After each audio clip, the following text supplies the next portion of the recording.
I want to talk to you today about what I feel is the most misunderstood contraception that we have available in the United States today, the IUD.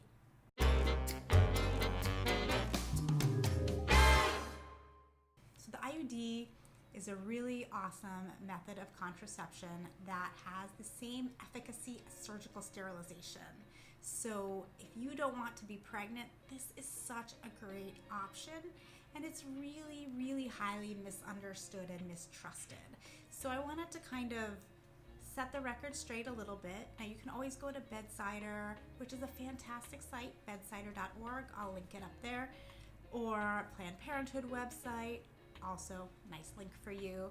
This information is highly accessible, but I think sometimes just having somebody explain it to you face to face can make it seem less scary. So in a previous video, we did discuss what to expect when you go in for your IUD insertion. So that was presuming you had already made the choice to go in and get an IUD. But one of the things I've noticed on the internet is that there's a lot of mistrust of the IUD. And as we know, people are going to write negative things about things that they've had a bad experience with far more commonly than they would write a positive review for something that they are really happy with. So what you should know, number one, is that millions and millions of women throughout the world use IUDs successfully, happily, and side effect free. Of course, as with any form of medication, there is going to be ups and downs. So you have to decide what is right for you for your personal experience. Now, one of the great things about IUDs is how effective they are. That sterilization-like effectiveness, but being completely reversible, is super, super awesome. Versus, say, a birth control pill, which has its own ups and downs and some really great pros and some kind of not so great cons, but will fail 20 times more than an IUD will. So if you really don't want to be pregnant, you want to look at one of these long-acting reversible methods. We're focusing on the IUD today, and maybe on another day we'll talk about the implant, which is available as well. So I'm going to start with the longest acting IUD, move down to the shortest acting IUD. I am going to focus on Paragard, the copper T IUD, Mirena, the 52 milligram levonorgestrel IUD, Kaleiena, the 19.5 milligram levonorgestrel IUD, and Scylla, which is the 13.5 milligram levonorgestrel IUD. There is also Kaleiena available on the market, which is a 52 milligram levonorgestrel IUD. It is very similar to Mirena. It actually looks almost identical. It has the same dosing. It's just in a different stage in its approval process through the FDA. So I'm just not going to focus on that one, but you can basically apply anything that we'd say about Mirena to Kaleiena. And if you go to a family planning clinic, you might be offered a Kaleiena as their 52 milligram levonorgestrel IUD choice, but just know you're basically getting the same thing. So let's start with Paragard. Paragard is also known as the copper T IUD, and I'm gonna hold one up right here so you can see. Okay, this is Paragard, and it's very tiny. You can see here in between my hands. It's really very small. It's really flexible. You can see it bends. The arms kind of bend and flex. Not too scary. You have some strings here which would hang out of your cervix. Not this long. We would trim them. No, they might be this long, I guess, in the end, but they're gonna hang out of your cervix probably about that much at the most. So really tiny little device that gets put inside the uterus. This works because copper is toxic to sperm. Sperm cannot swim in an environment that is suffused with copper ions. This does not cause an abortion. This prevents sperm from swimming up into a fallopian tube and fertilizing an egg. So that is how the copper IUD works. Now, the copper IUD is FDA approved for 10 years for contraception. This is super, super long. So great to have 10 years of birth control just in one insertion. The other thing you should know about it is that even though it is only FDA approved for 10 years, we know that it works for at least 12. So You can keep it in for an additional 2 years of off-label use and still have really effective contraception. The copper IUD works as soon as it's placed inside the uterus because the copper ions are there and the sperm can't swim with them anywhere near, and it is reversible as soon as we remove it from the uterus. So the IUD prevents pregnancy only while it's in the uterus. As soon as we take it out, your return to your natural state of fertility is immediate. This also can be used for emergency contraception. This is the only IUD that you can use for emergency contraception.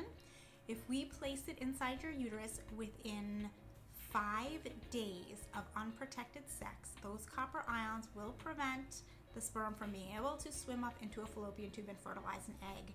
So if you desire long-term reversible contraception in the form of a copper IUD and you recently had unprotected sex, this might be the go-to. So call your doctor's office, call Planned Parenthood. These can be put in as emergency contraception, far more effective than the over-the-counter emergency contraceptives available. Now, Paragard, while is super awesome for this really long-term contraceptive use, does have a downside. As with all medications, copper is a medication. It does make your periods heavier. So most people who have this placed will experience more bleeding, so heavier periods with more days of bleeding and probably more cramping while they have it in place. So for people who already have a heavy, painful period, this might not be your number one option. But if your periods are light or moderate and you wouldn't mind a little bit more bleeding, you don't have cramps, so a little bit of cramping wouldn't be the end of the world for you, this could be really awesome. This is definitely not for you. If you have really heavy, painful periods, this is probably going to make them worse. Most of the time, this does improve in the first 6 to 9 months. And when you consider that you're going to have this in for 10 years or more, possibly, that's, pretty short adjustment period. However, you should really think about, are you okay with heavier periods? And if you are, this really might be a great option for you. The next IUD I want to talk about is the 52 milligram levonorgestrel IUD, commonly known as Mirena. You might find at Planned Parenthood that they offer you Liletta. So this is Mirena. Now, this one, as you can see, here we go, is green and red. Your actual device is not green and red, it's just a little white device. But this is also a T-shaped IUD, also pretty small, and you can compare size-wise to the Paragard. Very similar. It's not quite as long as the Paragard, and it's about the same width. The diameter is, I think, slightly larger just because we have this tube of hormone in it. So Mirena is a hormonal IUD, and this releases 52 milligrams of levonorgestrel, which is a form of progesterone, locally in the uterus over the course of 5 to 7 years. So that brings me to the point of this is FDA approved for 5 years. We have really good evidence to support using it for 7, so it can be used off-label for an additional 2 years and still provide really effective contraception and control of heavy bleeding, which we will also talk about. So the way this device works is by the release of levonorgestrel progesterone inside the uterus, and it creates a plug of mucus inside the cervix so sperm cannot get into the uterus. So that is its main mechanism of action for contraception. Now, this dose of levonorgestrel does act within the pelvis, so sometimes you will get a suppression of ovulation, but not always. So you can't count on that as your contraceptive method. What you count on it is the plug of mucus inside the cervix. So that hormonal effect acting in the cervix is really helping prevent pregnancy. Now, this has a nice side effect of thinning out the uterine lining so that your periods get a lot lighter with this. The manufacturer says that women who use this have 80% less bleeding within 1 year of insertion. In my experience, that seems to be correct. About 30% of women completely stop having periods with this. This is extremely popular in my clinic for that reason. Everybody else still gets a period, but it's much, much lighter than they had before. If you had cramps, this makes your cramps so much better because you're having so much less bleeding. So why would I pick anything else, you ask? Well, there's lots of reasons, but this one is super popular because people want suppression of their menstruation, especially if it's really painful or really heavy. So this is a great long-term option for anybody really, but especially if you have heavy painful periods. This can really help make those better without affecting your entire hormonal profile. And I think that's one of the really nice things about this device. Now, side effects of this one, when we first put it in, you're probably gonna have irregular bleeding in the first few months. I would say typically what I see in my clinic is 1 to 2 months people go on to have regular periods or no periods at all. But for some people, they can have continuous light bleeding or spotting for up to 6 months. And so that is part of the adjustment period. It can be really frustrating for some people, but I can tell you that if it's properly placed inside the uterus, that bleeding will normalize within 6 months. Other side effects that some people will notice from this. So when we first put it in, some people can have an increase in their acne. This is just because there's a slightly higher dose of the hormone initially, and so you do get a little bit of a systemic effect. So I have had people complain that they kind of get bad acne for a few months, but it tends to settle out and go away. The other initial effect that some people will note is some bloating or gas or slowing down of their digestion, because you do have part of your digestive system, your colon, in your pelvis, and this does act inside the pelvis, not tightly confined inside the uterus. So some people will notice that. Other things that people experience very rarely are libido changes and mood changes, but I would say that is an extremely rare side effect with Mirena. Usually the most common things that we see are irregular bleeding, the bloating, and increase of acne in the first couple of months. And then things kind of settle out and you kind of forget that it's there, except for the fact that you're bleeding so much less than you used to. So this is a really awesome option for anybody who might want that really effective long-term birth control, but also wants to minimize their period bleeding without completely affecting their entire hormonal profile. So next, I'm gonna talk about Kaleiena and Scylla, and I only have one device to show you for this because they're made by the same manufacturer, so they look exactly the same, except for the strings are a little different. Kaleiena has blue strings and Scylla has gray strings. The difference between these two devices is in the amount of hormone that is released. The Kaleiena has 19.5 milligrams of levonorgestrel that is released over the course of 5 years, versus Scylla, which has 13.5 milligrams of levonorgestrel released over the course of 3 years. So they are very similar IUDs. I'm gonna lump their description kind of into one, but I'll flow through some of the differences as well. So like I said, Kaleiena, 5 years, Scylla, 3 years. Both of these work exactly like the Mirena IUD. They create a plug of mucus in the cervix so sperm can't get in, and that's how they work for birth control. They also thin out the lining of the uterus so you get lighter bleeding over time. The difference is the lower dose of hormone in these really acts in the uterus and doesn't tend to affect the pelvic organs in the same way in the first few months. So with these guys, you're gonna ovulate every month. It's not gonna really affect your natural hormonal cycle.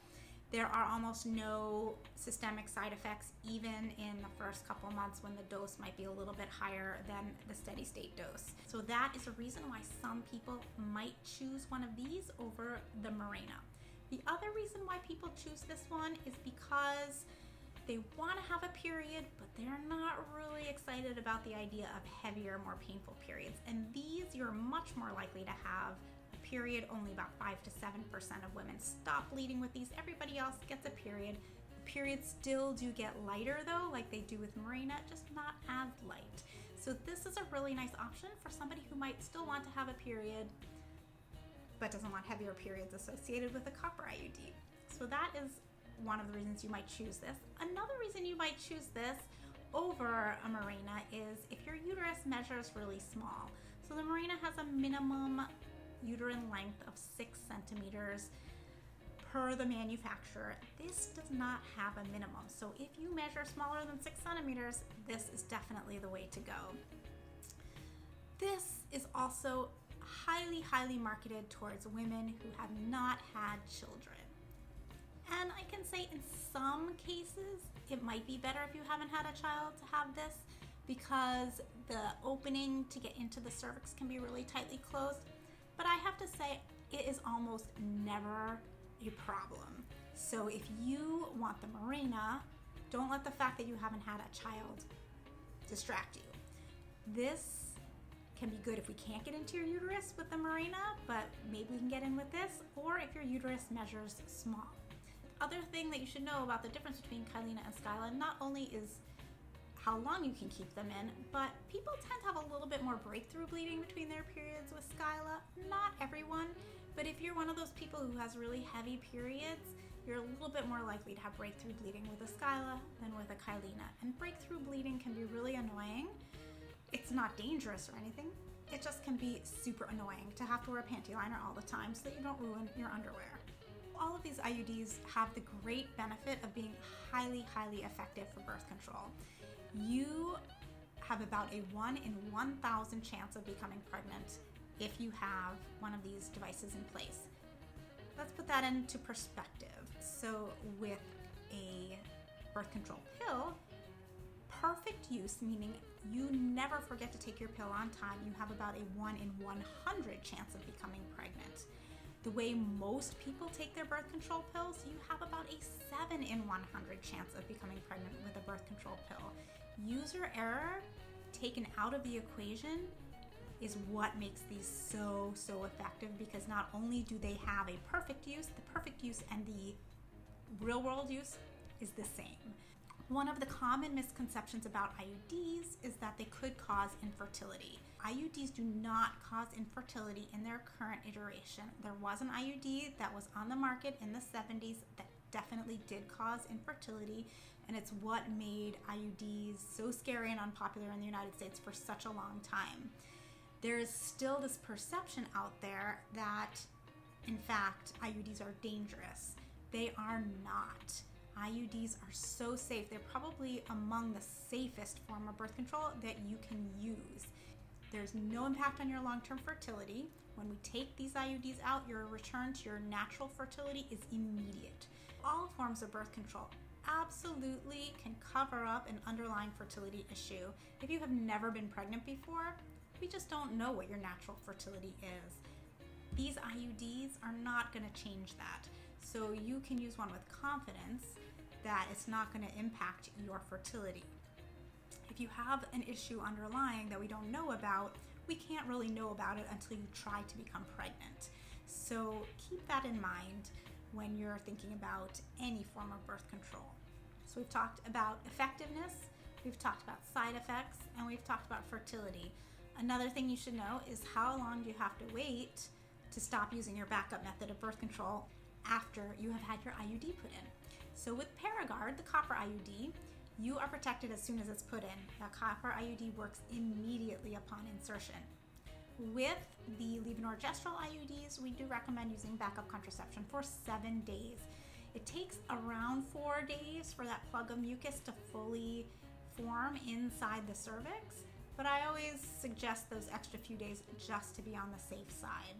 The manufacturer doesn't really give any kind of limit to when you should be able to have unprotected intercourse after placing this inside the uterus, but the literature shows it takes about 4 days for that plug of mucus to form, so the recommendation of 7 days really keeps you well protected.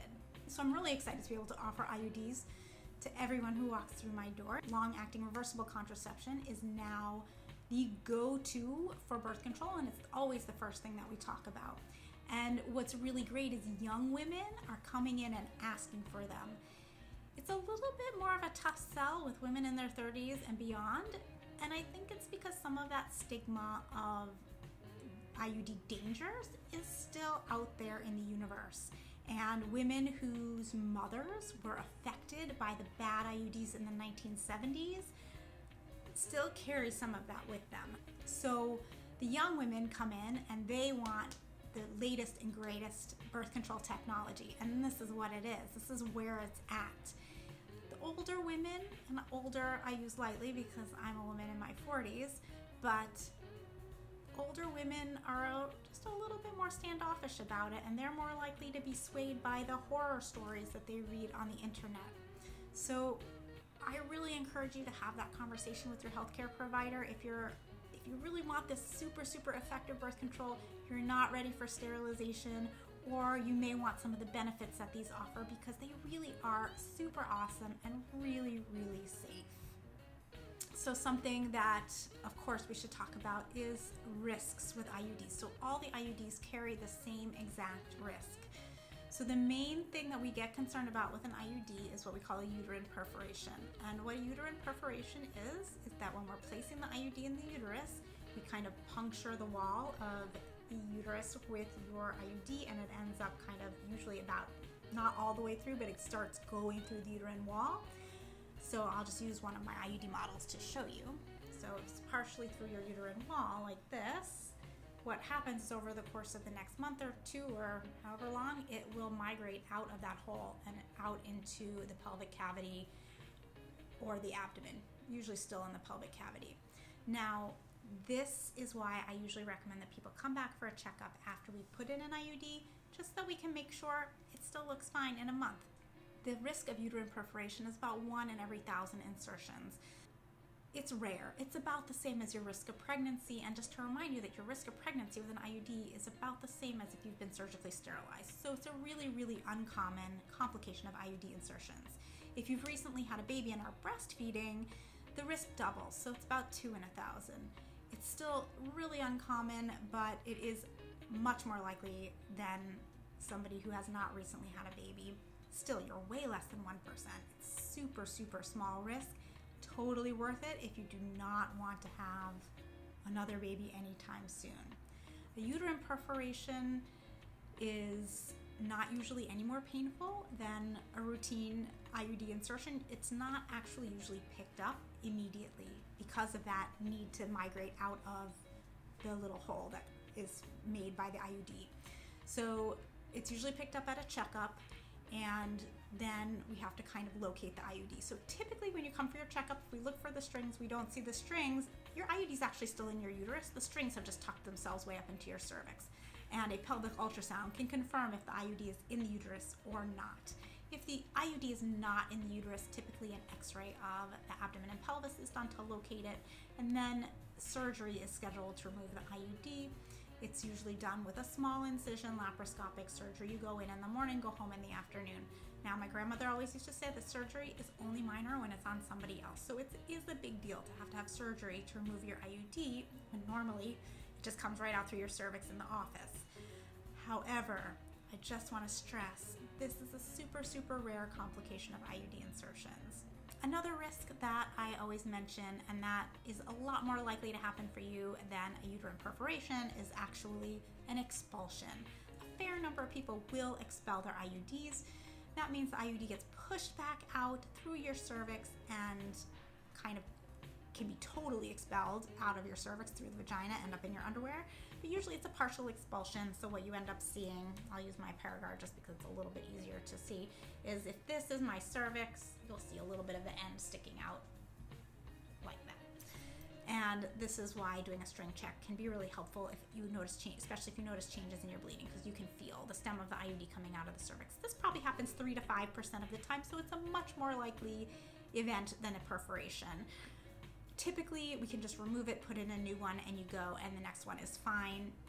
If you expel more than one, you might want to have a discussion with your provider about if this is really the right form of birth control for you. Your uterus might just be a little bit too small right now. The other thing I want to talk about is ectopic pregnancy. This is also a very rare complication with an IUD, but if you were to become pregnant with an IUD, we worry that the pregnancy might not be in the uterus. Ectopic means outside of the uterus or outside of its normal place, which is inside the uterus. So typically an ectopic pregnancy is in a fallopian tube. Now, if you have a pregnancy in a fallopian tube, that is dangerous and can be life-threatening. So it's very important to locate the pregnancy if you become pregnant with an IUD in place. The thing you should know about that is that your chance of ectopic pregnancy with an IUD is actually lower than with any other form of birth control or no form of birth control, because your risk of pregnancy is so low. So yes, if you are one of the 1 in 1,000 women who becomes pregnant with an IUD in place, you want to have that pregnancy located immediately so you can be safe and to help you determine what to do about that pregnancy, because usually people have an IUD in place because they do not want to become pregnant. So that's a decision that you and your healthcare provider have to work together to help you figure out if you want to be pregnant or not. Otherwise, it's a really small risk, but I do feel like it should be mentioned. So I hope you guys really liked this video about IUDs and found it informative. Please let me know in the comments below what you thought. If you have questions or concerns about IUDs, you can definitely put them in the comments below. This is not medical advice. This is just information about IUDs. If you have specific questions to you, definitely have a conversation with your healthcare provider, because they know you and know your history and are going to be able to help you make the right decision for you. I hope if you liked this video, you'll share it, you'll subscribe so that you can get notified for all the new content that I'm putting up, and that you will join me next time.